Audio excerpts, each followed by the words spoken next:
Hello friends, Indian evidence ആക്ടിലെ പുതിയൊരു ക്ലാസ്സിലേക്ക് സ്വാഗതം. നമ്മളിന്ന് ഡിസ്കസ് ചെയ്യാൻ പോകുന്നത് examination in chief, cross examination, chief examination, ഇത് മൂന്നുമാണ്. ഓക്കെ, അപ്പോൾ ഒരു വിറ്റ്നസ്സിൻ്റെ ആ വിറ്റ്നസ്സിന് പറയുന്ന കാര്യങ്ങൾ കോടതി റെക്കോർഡ് ചെയ്തെടുക്കേണ്ട ആവശ്യമുണ്ട്. കേസ് തെളിയിക്കാൻ വേണ്ടി അവിടെ എന്ത് വേണം? എവിഡൻസ് വേണം. എവിഡൻസിന് നമ്മൾ പഠിച്ചു. മെയിനായിട്ടുള്ള ഒരെണ്ണം എന്ന് പറയുന്നത് അവിടെ വിറ്റ്നസ്സുകളുണ്ടെങ്കിൽ വിറ്റ്നസ്സുകളെ എക്സാമിൻ ചെയ്യേണ്ടത് ഇമ്പോർട്ടൻ്റ് ആയിട്ടുള്ളൊരു കാര്യമാണ്. ഓക്കെ, അപ്പോൾ ഈ വിറ്റ്നസ്സിൻ്റെ ടെസ്റ്റിമണി വിറ്റ്നസ്സിനോട് ചോദിക്കുന്ന ക്വസ്റ്റ്യൻസിൻ്റെ കുറച്ച് ക്വസ്റ്റ്യൻസ് ചോദിക്കും. അപ്പോൾ അതിൻ്റെ ആൻസറുകളാണ് അവിടെ കോടതി റെക്കോർഡ് ചെയ്ത് എടുക്കുന്നത്. അപ്പോൾ ഈ വിറ്റ്നസ്സുകളോട് ക്വസ്റ്റ്യൻ ചോദിക്കുന്ന ഇതിനെ നമ്മൾ എക്സാമിനേഷൻ എന്നാണ് വിളിക്കുന്നത്. ഓക്കെ, അപ്പോൾ ഒരു വിറ്റ്നസ് ഉണ്ട് എന്നുണ്ടെങ്കിൽ ആ വിറ്റ്നസ്സിനെ കോടതിയിൽ കൊണ്ടുവരും. ഇനി വിറ്റ്നസ്സിനെ എന്ത് ചെയ്യും? വിറ്റ്നസ്സിൻ്റെ ഡോ കൊണ്ട് അവിടെ കയറ്റിയും വിറ്റ്നസ്സിനോട് ക്വസ്റ്റ്യൻസ് ഒക്കെ ചോദിക്കും. അപ്പോൾ അതിന് മറുപടി പറയുന്നത് ആ ആൻസേഴ്സ് എന്തോ ചെയ്യും?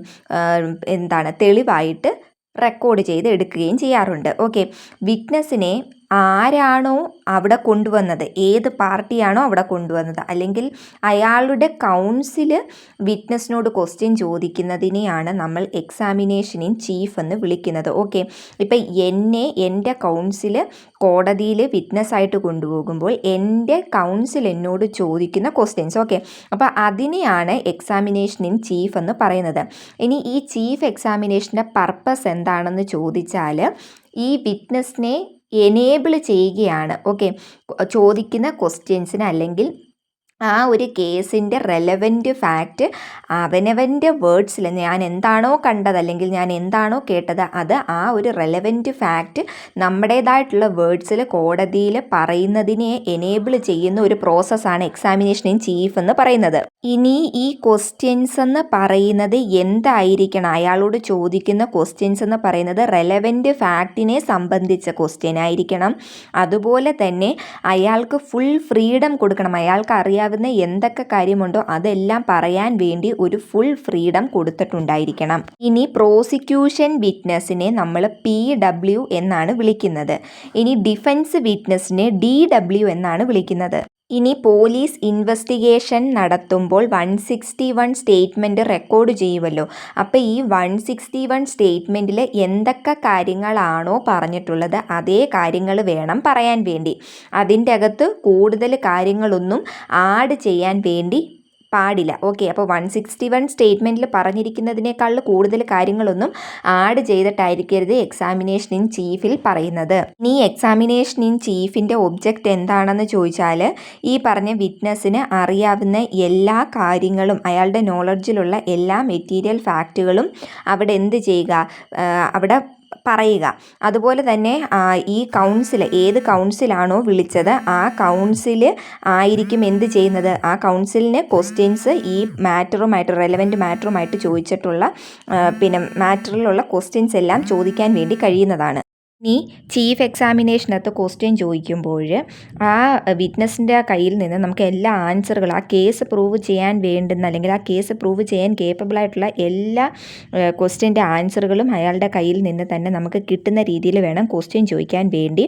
അതുപോലെ ക്വസ്റ്റ്യന് ഒരിക്കലും ചോദിച്ചിട്ട് ലാസ്റ്റിൽ ആൻസർ എല്ലാം പറഞ്ഞു വരുമ്പോൾ ഓപ്പോസിറ്റ് പാർട്ടിക്ക് ഫേവറബിളായിട്ടായിരിക്കരുത് വരുന്നത്. അപ്പം നമ്മളൊരു വിറ്റ്നസ്സിനെ കൊണ്ടുവന്നു കഴിഞ്ഞാൽ നമ്മളുടെ കേസ് പ്രൂവ് ചെയ്യാൻ വേണ്ടി കേപ്പബിളായിട്ടുള്ള ഒരാളെ ആയിരിക്കണം കൊണ്ടുപോകുന്നത്. ഇനി ഇവിടെ കുറച്ച് റൂൾസ് പറയുന്നുണ്ട്. Chief examination must be confined to the fact in issue or relevant fact alone. Chief examination confine ചെയ്തിരിക്കുന്നത് എന്തിലാണ്? ഫാക്ട് ഇൻ ഇഷ്യൂലോ അല്ലെങ്കിൽ റെലവൻറ്റ് ഫാക്റ്റിലോ ആയിരിക്കും. അതുപോലെ തന്നെ ലീഡിങ് ക്വസ്റ്റ്യൻസ് നമുക്ക് ഇതിൻ്റെ അകത്ത് ചോദിക്കാൻ വേണ്ടി ചീഫ് എക്സാമിനേഷനിൽ ചോദിക്കാൻ വേണ്ടി കഴിയത്തില്ല. ഇൻപ്രോപ്പറായിട്ടുള്ള ക്വസ്റ്റ്യൻസ് ഒക്കെ അവോയ്ഡ് ചെയ്യണം. ജഡ്ജിന് ക്വസ്റ്റ്യൻസ് ഒക്കെ ചോദിക്കാൻ വേണ്ടി കഴിയും. അതുപോലെ തന്നെ if witness become hostile witness leading question ask in cross examination is allowed.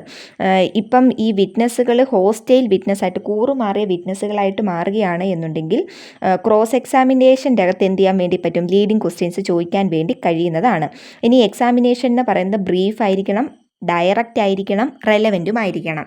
അടുത്തതാണ് ക്രോസ് എക്സാമിനേഷൻ. ക്രോസ് എക്സാമിനേഷൻ എന്ന് പറയുമ്പോൾ ഈ എക്സാമിനേഷൻ ഇൻ ചീഫ് നടത്തിയതിന് ശേഷം അഡ്വേഴ്സ് പാർട്ടി എന്ന് പറയുമ്പോൾ ഓപ്പോസിറ്റ് നിൽക്കുന്ന പാർട്ടി ഈ വിറ്റ്നസ്സിനെ എക്സാമിൻ ചെയ്യുന്നതിനെയാണ് നമ്മൾ എന്ത് വിളിക്കുന്നത്? ക്രോസ് എക്സാമിനേഷൻ എന്ന് പറയുന്നത്. അപ്പോൾ അഡ്വേഴ്സ് പാർട്ടി നടത്തുന്ന എക്സാമിനേഷനാണ് ക്രോസ് എക്സാമിനേഷൻ എന്ന് പറയുന്നത്. എക്സാമിനേഷൻ ഇൻ ചീഫിൻ്റെ അകത്ത് ഈ വിറ്റ്നസ് ഇപ്പം ഞാനാണ് ഈ വിറ്റ്നസ്സിനെ കൊണ്ടുപോയതെന്ന് വെക്കുക. അപ്പോൾ എനിക്ക് ഫേവറബിളായിട്ടല്ല ഇയാൾ ആൻസർ പറഞ്ഞത് എന്നുണ്ടെങ്കിൽ, അല്ലെങ്കിൽ ഓപ്പോസിറ്റ് പാർട്ടിക്ക് ഫേവറബിളായിട്ടാണ് ഇവിടെ ആൻസർ പറഞ്ഞിരിക്കുന്നത്, ഈ എങ്ങനെ വന്നാൽ രണ്ടും ഒന്ന് തന്നെ. ഇപ്പം ഞാൻ കൊണ്ടുപോയി വിറ്റ്നസ്സിനെ, എന്നിട്ട് അയാൾ എനിക്ക് എനിക്ക് ഫേവറബിളായിട്ടല്ല ആൻസർ പറഞ്ഞത്, ഓപ്പോസിറ്റ് പാർട്ടിക്കാണ് ഫേവറബിളായിട്ട് പറഞ്ഞത് എന്നുണ്ടെങ്കിൽ ഇവിടെ ക്രോസ് എക്സാമിനേഷൻ കണ്ടക്റ്റ് ചെയ്യേണ്ട ആവശ്യകത ഇല്ല. ഇപ്പം ഞാൻ വിറ്റ്നസ്സായിട്ട് കൊണ്ടുപോയി എനിക്ക് ഫേവറബിളായിട്ടാണ് ആൻസർ പറഞ്ഞത്, മറ്റേ ഓപ്പോസിറ്റ് പാർട്ടിക്ക് ഫേവറബിളും അല്ല എന്നുണ്ടെങ്കിൽ മാത്രം നമ്മളവിടെ ക്രോസ് എക്സാമിനേഷൻ നടത്തേണ്ട ആവശ്യമുള്ളൂ. അതുപോലെ തന്നെ ക്രോസ് എക്സാമിനേഷൻ നടത്തുന്നത് എന്താണ്? ഈ ക്രോസ് എക്സാമിനേഷൻ നടത്തുന്ന പാർട്ടിയുടെ ആ കേസ് പ്രൂവ് ചെയ്യാൻ വേണ്ടി, ഇപ്പം ഞാൻ വിറ്റ്നസ്സിനെ കൊണ്ട് ഓപ്പോസിറ്റ് നിൽക്കുന്ന ആൾക്ക് ജയിക്കാൻ വേണ്ടി, ആ കേസ് ജയിക്കാൻ വേണ്ടിയാണ് ഇവിടെ സത്യം പറഞ്ഞാൽ ക്രോസ് എക്സാമിനേഷൻ നടത്തുന്നത്. ഇനി ക്രോസ് എക്സാമിനേഷൻ എന്ന് പറയുന്നത് സത്യങ്ങളെ പുറത്ത് കൊണ്ടുവരാനുള്ള വലിയ ഒരു ഗ്രേറ്റസ്റ്റ് ഒരു ഓപ്പർച്യൂണിറ്റിയാണ് ക്രോസ് എക്സാമിനേഷൻ വഴി നടത്തുന്നത്. ഇനി ഒരു കേസിൻ്റെ ഒരു ഫെയിലുവർ ആണോ അല്ലെങ്കിൽ സക്സസ് ആണോ എന്നുള്ളത് ഡിപ്പെൻഡ് ചെയ്തിരിക്കുന്നത് ക്രോസ് എക്സാമിനേഷനിലാണ്. ഒരു അഡ്വക്കേറ്റിൻ്റെ സ്കിൽസ് പുറത്തെടുക്കുന്നത് ശരിക്കും പറഞ്ഞാൽ ഈ ക്രോസ് എക്സാമിനേഷൻ വഴിയാണ്. ക്രോസ് എക്സാമിനേഷൻ എന്ന് പറയുന്നത് ഒരു പവർഫുള്ളായിട്ടുള്ള ഒരു വാല്യൂബിളായിട്ടുള്ള ഒരു വെപ്പണാണ്. നമ്മൾ കൊണ്ടുപോകുന്ന വിറ്റ്നസിൻ്റെ വെരേസിറ്റി, ആ സത്യസന്ധത ടെസ്റ്റ് ചെയ്യാൻ വേണ്ടി കിട്ടുന്ന ഒരു ഓപ്പർച്യൂണിറ്റിയാണ്. അതുപോലെ തന്നെ അയാൾ പറയുന്ന ചീഫ് എക്സാമിനേഷനിൽ അയാൾ കൊടുത്തിരിക്കുന്ന ആ ടെസ്റ്റ് മണിയുടെ കംപ്ലീറ്റ്നെസ്സും ആക്യുറസിയും ഒക്കെ നമുക്ക് ക്രോസ് എക്സാമിനേഷൻ വഴി പുറത്ത് കൊണ്ടുവരാൻ വേണ്ടി കഴിയും. നമ്മൾ ഈ പറഞ്ഞിട്ടുള്ള എക്സാമിനേഷൻ ഇൻ ചീഫിലെ ആ ഒരു എവിഡൻസിനെ ഒരു സ്ട്രോങ് ആയിട്ടുള്ള ഒരു റോപ്പുമായിട്ട് കമ്പയർ ചെയ്യുകയാണ് എന്നുണ്ടെങ്കിൽ ക്രോസ് എക്സാമിനേഷനിൽ ഇവരെന്താണ് ചെയ്യുന്നത്? ആ റോപ്പിനെ ഇങ്ങോട്ടെടുത്ത് അതിൻ്റെ ഓരോ ഇഞ്ച് ബൈ ഇഞ്ച്, ഓരോ സ്ട്രാൻഡ് ബൈ സ്ട്രാൻഡ്, അതിൻ്റെ അകത്ത് ഓരോ നാരുകളും ഓരോ ഇഞ്ചും ഡീപ്പായിട്ട് കമ്പയർ ചെയ്ത് ടെസ്റ്റ് ചെയ്യുന്ന ഒരു പ്രോസസ്സാണ് ഈ ക്രോസ് എക്സാമിനേഷൻ എന്ന് പറയുന്നത്. Testing the evidence is the keystone of cross examination. Cross എക്സാമിനേഷൻ്റെ അകത്ത് ആ എവിഡൻസിൻ്റെ ടെസ്റ്റിംഗ് അവിടുത്തെ ഒരു കീ സ്റ്റോൺ ആയിട്ടുള്ളൊരു കാര്യമാണ്. ഇനി ഈ ക്രോസ് എക്സാമിനേഷൻ്റെ മെയിൻ ഒബ്ജക്റ്റ് എന്തൊക്കെയാണെന്ന് ചോദിച്ചാൽ weaken or destroy the case of the ഒപ്പോണൻറ്റിൻ്റെ കേസിനെ വീക്കൺ ചെയ്യുന്നു, ഡിസ്ട്രോയ് ചെയ്യുന്നു. ഓക്കെ, അതുപോലെ തന്നെ to establish parties on case by means of his opponent's witness. ഒപ്പോണൻസിൻ്റെ വിറ്റ്നസ് വെച്ചിട്ട് എന്ത് ചെയ്യുന്നു? അവിടെ ആ പാർട്ടീസിൻ്റെ ഓൺ കേസ് തന്നെ നമ്മൾ എസ്റ്റാബ്ലിഷ് ചെയ്യുന്നു. പിന്നെ അതുപോലെ തന്നെ accuracy, credibility, general value of evidence ഒക്കെ നമുക്ക് ഈ ചീഫിൽ പറഞ്ഞിരിക്കുന്ന അതൊക്കെ നമുക്ക് ഇംപീച്ച് ചെയ്യാൻ വേണ്ടി കഴിയുന്നതാണ്. പിന്നെ എന്തെങ്കിലും തരത്തിലുള്ള പൊരുത്തക്കേടുകളുണ്ടെങ്കിൽ, ഡിസ്ക്രിപ്പൻസീസ് ഉണ്ടെങ്കിൽ അവിടെ അത് ഡിറ്റക്റ്റ് ചെയ്യാനും എക്സ്പോസ് ചെയ്യാൻ വേണ്ടിയും കഴിയുന്നതാണ്. To elicit suppressed fact which will support the case of the cross examining party. Cross examining പാർട്ടിയുടെ കേസിനെ സപ്പോർട്ട് ചെയ്യാൻ വേണ്ടിയുള്ള കാര്യങ്ങളൊക്കെ നമുക്കവിടെ എന്ത് ചെയ്യാൻ വേണ്ടി, എലിസിറ്റ് സപ്രസ് ദ ഫാക്ട്, ആ ഫാക്ടിനെ സപ്രസ് ചെയ്യാൻ വേണ്ടി കഴിയുന്നതാണ്. റീ എക്സാമിനേഷൻ എന്ന് പറയുന്നത് എന്താണ്? Examination of a witness subsequent to the cross examination by the party who called him shall be called his re examination. Cross examination നടത്തിയതിന് ശേഷം ഒന്നും കൂടെ റീ എക്സാമിൻ ചെയ്യുന്നു. ആദ്യമേ ഈ വിറ്റ്നസിനെ കൊണ്ടുവന്ന പാർട്ടി ഒന്നും കൂടെ ഒരു സബ്സിക്വൻ്റ് എക്സാമിനേഷൻ നടത്തുന്നതിനെയാണ് റീ എക്സാമിനേഷൻ എന്ന് പറയുന്നത്. അപ്പോൾ ഈ ക്രോസ് എക്സാമിനേഷൻ്റെ അകത്ത് എന്തെങ്കിലും ഈ വിറ്റ്നസ് പറഞ്ഞിരിക്കുന്ന ആൻസറിൻ്റെ അകത്ത് എന്തെങ്കിലും ഒരു ഡൗട്ട് വരികയാണ് എന്നുണ്ടെങ്കിലാണ് ഇവിടെ എന്ത് ചെയ്യുന്നത്?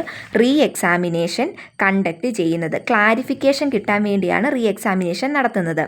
കോടതിയുടെ പെർമിഷൻ ഇല്ലാതെ റീ എക്സാമിനേഷൻ്റെ അകത്ത് പുതിയ മാറ്റേഴ്സ് ഒന്നും ഇൻട്രൊഡ്യൂസ് ചെയ്യാൻ വേണ്ടി കഴിയത്തില്ല. പക്ഷേ കോടതിക്ക് ഇവിടെ അങ്ങനെയുള്ള ക്വസ്റ്റ്യൻസ് അലോ ചെയ്യാൻ ഒരു ഡിസ്ക്രിപ്ഷൻ കൂടെ കൊടുത്തിട്ടുണ്ട്.